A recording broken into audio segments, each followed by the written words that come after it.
Hey everybody, thanks for joining my video. So we're going to talk about the 9 mistakes that I made as a seasonal worker so you don't have to make them. Now, the first one is that I underpacked. Yes, under, not over.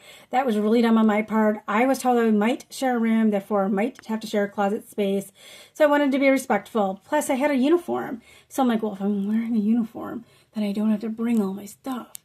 Well, turns out, yeah, I did. I did need to bring all my stuff. You got 2 shirts, and then you could wear your own black pants and your own black shoes. But I was like, okay, I'll use my black shoes as my gym shoes when I go hiking, and I'll bring a pair of flip flops. I'll bring 1 pair of jeans and some lounge wear clothes to go sleep in, and I'll be done. Well, it wasn't enough. When you are away from your necessities, you don't even realize what is typically a necessity for you. I have chapped lips and a chin. Just ignore it. It's like minus 37 where I'm at. So anyways, I like to curl my hair, or I like to straighten my hair, one or the other. And I didn't even bring my curler or my straightener. And I was like jonesing for it like every day. I didn't know what to do with it. I brought the bare minimum makeup, and I was like, oh my God, God knows I need my makeup. Like, I was like in a place that was an hour away from the grocery store. So there was no malls around. I was going to have to order everything. I mean, I was going crazy. So what I would recommend is make sure your belongings that you're bringing is stuff that you use with you every single day. Be smart about it. It's one thing to be conscientious, but the thing is when I got to the place, it had, first of all, the room was huge, and it had 2 large walk-in closets. They were so big that I wouldn't have suffered any room whatsoever, even if I did have a roommate. So I didn't have a roommate when I got there, so I was like, okay, I actually did have enough space. I should have brought a regular suitcase and then a carry-on. So that brings me to number 2. I had to buy everything over again. So because I went to West Yellowstone afterwards, and I was there for a year and a half, I was at one particular apartment, so one job for 7 months, and I wanted to make it as home as possible. So I ended up buying all of this stuff that I had back home that I could have just brought with me. Now, I wanted to, like I said, make it as homey as possible, and I was buying stuff like my massage chair, my foot massager, all of this stuff that cost hundreds of dollars. And then clothes. I needed clothes for winter, I needed clothes for summer. And then with the snow, I needed like complete new winter gear, snowshoes, these particular snow boots, and everything like that. So I wouldn't, go too cold, because I had to walk to work 15 minutes. So there was definitely stuff that I needed that was considered a necessity. Well, that brings me to number 3. I did not use Facebook Marketplace. I didn't know it existed. So that was dumb on my part. I should have asked around. I didn't. I had no idea Facebook Marketplace existed. So I could have bought stuff at a reasonable price, particularly because I knew I was leaving. I wasn't going to make West Yellowstone my home. And then also I could have sold on there. I did not sell my stuff on there. $8,000 to $12,000, and well, it wasn't really $12,000. It was like $8,000 to $10,000 that I basically just threw away. I had a common area where people would always donate their stuff if they didn't want it anymore. And so I ended up bringing it all down there. And then I did get a job in West Yellowstone out of the blue, not thinking that I would, which is why I gave everything away. And so I went to that job, and then I had to buy all new stuff. I'm very chapped right here. Sorry, I didn't actually realize how bad that was. Anyways, I ended up having to buy a lot of the stuff. Now, I didn't want to buy a massage chair again. I didn't buy a massage footing thing again. But I did have to buy some basic things. Like, I didn't have a kitchen in my 1-bedroom apartment for some reason. So I had to buy a hot plate. And I was like, well, I should have just bought that on Facebook. But if I had known Facebook Marketplace existed, I probably would not have done it. You live and you learn. But now I would have. There's no why spend $40 when you can spend 10. Seasonal areas, like resort areas, whatever, park areas, people come and go. They know this. So the towns often have something as well. Facebook did. I didn't know that. So explore their Facebook page, West Yellowstone. If I said Facebook had something, West Yellowstone town had a Facebook page, and they had even pickups. So maybe you bought a couch or something, they could come pick it up for you. You donate that couch. But they also had just, opportunities for you to barter or to, donate your stuff.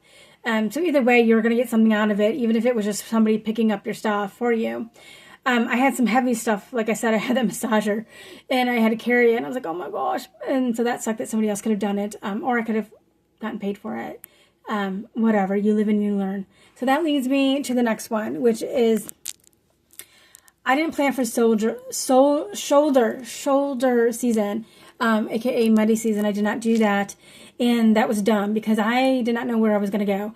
I ended my job February 2025. I'm making this in February 2026, and I didn't know where I was going to go. So luckily, I did find a place to go, but I should have been smarter and had a contingency plan. Granted, you can always go home if you have a home to go to.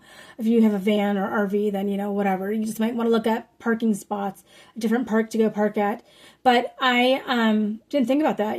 I know if you quit or you get fired, you have 24 hours in most places. Some places only have 1 hour. Some places are a little bit longer. But that's scary if you don't have any money. So you have to have a contingency plan money-wise. Especially if you're in harder states like Alaska, to fly back home is going to be really expensive. Maybe you have to get a hotel night and all that stuff.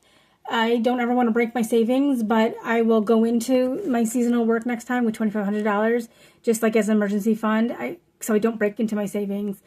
Before it was only $1,000, but I won't make that mistake again. You might have to have places to stay. So look into that. There's a lot of places like in Bozeman, for example.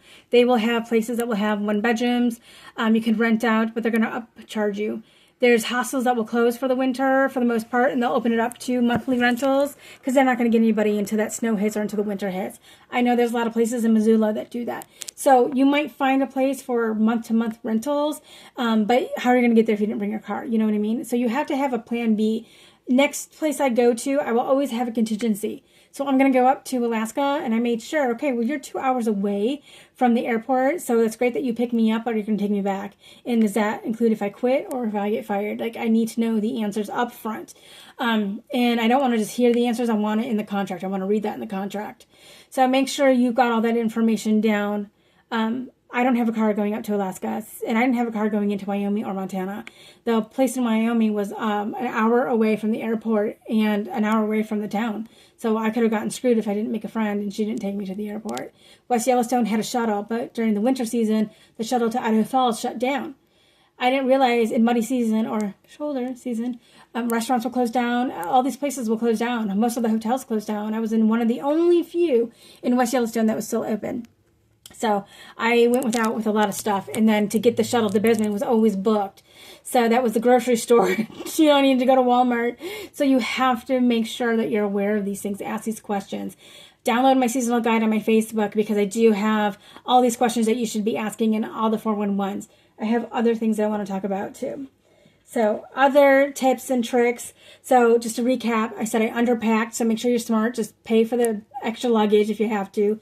Don't think that you won't have enough space because you can get those racks from Walmart or you can get bins. I was in a shared place and I was fine. Number 2, I did not bring too much, so I ended up buying too much. And then number 3, I didn't use Facebook Marketplace to buy or sell. That was a big mistake. Number 4, I did not look for spring work. So I could have done seeding, harvesting, beet harvesting, potato harvesting. You don't even have to just do the farmhand. You could work on the equipment. You could clean the equipment. You could do any other type of seasonal type of work for spring specifically. And that would help you if you're losing your winter job, then you can go into seasonal work for the spring. On my website, I do have seasonal work links that you could go look at. Homesteading, farmsteading, ranch hand, all that stuff is typically starting in the spring, and then some spring jobs that you'd want to join. There's Facebook groups that you would want to join so you can see the postings for these jobs. I have all those links on my guide. So just download my guide on my YouTube page. You'll see the link. Okay, so now, so yes, number 4, you can look for seasonal work. They do have such a thing. It's not just winter. It's not just summer. So number 5, I didn't look for other seasonal work about the housing. So yeah, that's what I should have done. So first and foremost, always question about the housing. Always. And always ask about the housing manager and the other important managers. That's something I didn't do and I should have. I have the Facebook groups that you should join, like Parkies for Ladies, Seasonal Work USA, Service Work Industry. These are all Facebook groups. And you can post on there. You see a lot of job postings, but also postings from others. Hey, how does this housing look in Yosemite? I was going to go to Crater Lake in Oregon, and thankfully I didn't because the housing was so bad. And when I got interviewed, she's like, well, the housing isn't the worst I've seen. It's not the best, but it's definitely not the worst. Okay, right there's a red flag. I heard so many bad horror stories on Facebook group that I had joined. I was like, I told her I'm not going to start with you guys. There was mold. I mean, it was just old, damaged stuff. They had bunk beds that were really creepy, like, they would creak, like they wouldn't hold you. So I'm like, okay, that's a safety issue. I mean, it was just so bad. Too many things were said that I regret not doing that for every job that I had. I had a horrible housing manager at one job that I will talk about. Very, very creepy person. Police got involved. Lawyers got involved. So ask about these important things. Again, my guide will have a bunch of questions that you should be asking, and I have a whole section about housing. So that was number 5. Number 6, didn't save enough for the money season or shoulder season. I didn't. I wanted to do seasonal work because I wanted to go explore and travel and do all these fun things, but not break my savings account. So unfortunately, there's going to be some months where you might go without any work. And so you're going to have to break your savings account. And so that's what I did. But I didn't save anything. That was the whole thing, is that I took it as a vacation and I just spent everything that I made immediately because I was doing all this fun stuff. I was like, when am I going to be in Bozeman? When am I going to be in Cody? Like, I'm going to go and explore and take advantage of what this, environment and the culture has, because maybe I was looking to move there.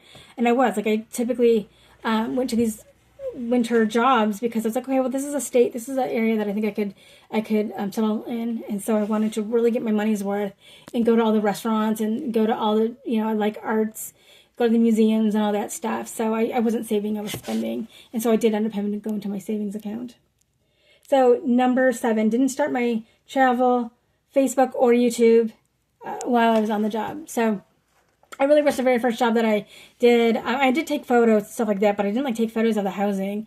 So I regret not starting it and not giving room tours and stuff like that. I'm starting it 2 years into when I decided to do a year and a half, when I started to do seasonal work, and I wish I did it on the spot. So at the very least, at least take videos and at least take photos. That way, in the future, if you do want to make a YouTube page or a Facebook page, you've got all of that stuff. So then let's go to number 8. I trusted managers as my friend. Don't do this. Again, the housing manager was a pervert.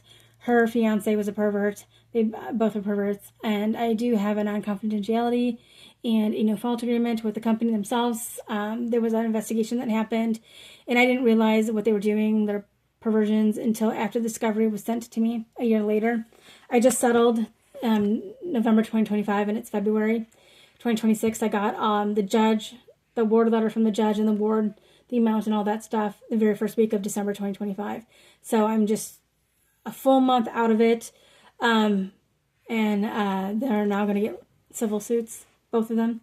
So I will make a video on that so you can be aware of what you need to really look out for, because I thought I could trust these people. It turns out that they were not my friends. They were pretending to be my friend, but they were not. Number 9, I didn't... What does this say? I don't even know my own handwriting. I don't know, something about my job sooner. I didn't do something with my job sooner. I think I didn't start my job sooner.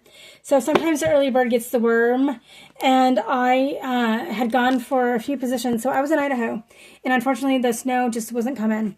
So I was like, okay, now I'm going to be forced to find another job, what I thought I was going to have for winter. And I did apply for a few jobs, and I was taking my sweet time. I really liked the area that I was in, so I was kind of doing a vacation, because the owners of the hotels, doing property management for 2 hotels, they let me stay. And I was like, well, this is great. I'm kind of enjoying my time. It's 40 degrees, which is 60 when you're in that high elevation. I was in the hot tub every day. It was a great experience. So I was like, I don't need to hustle to find a job. Well, in turn, everybody else got the job. So there were some other positions that I would have loved to have gone to, and that were right in the area too. And I was like, I'll get back to them tomorrow. Well, somebody else got back to them. They got the job. So what I found is that traditional jobs want a whole 2-week process, even longer to go by, to do this interview process. And seasonal work isn't like that. And I didn't really realize that. I literally applied for a job. The guy called me, told me to come in, and gave me the job on the spot. And he's like, you can start in 2 days. I'll give you tomorrow to move your stuff in. I was like, okay. So sometimes, the early bird gets the worm. God, my lips are so chapped. I'm so sorry, people. It's like minus 30 here. It's really bad where I'm at right now. But be smart about it, because sometimes with the weather, and that's what your job is dependent on, you know, it's been a bad year for states that rely on winter jobs. Idaho was terrible. It's the warmest on record. Colorado was terrible. Of course, Telluride just completely shut down for the winter. Park City was bad. Yeah, and then the furloughs that are happening in the park. So there's 1,000 jobs that aren't free. So this summer is going to be bad. It's going to be a tough competition this summer and going into the whole year of 2026 and then 2027 as well. So we'll see how the winter holds up next year. But right now it's February 2025. If I had known about the seasonal work for spring seed harvesting, I would have done something like that.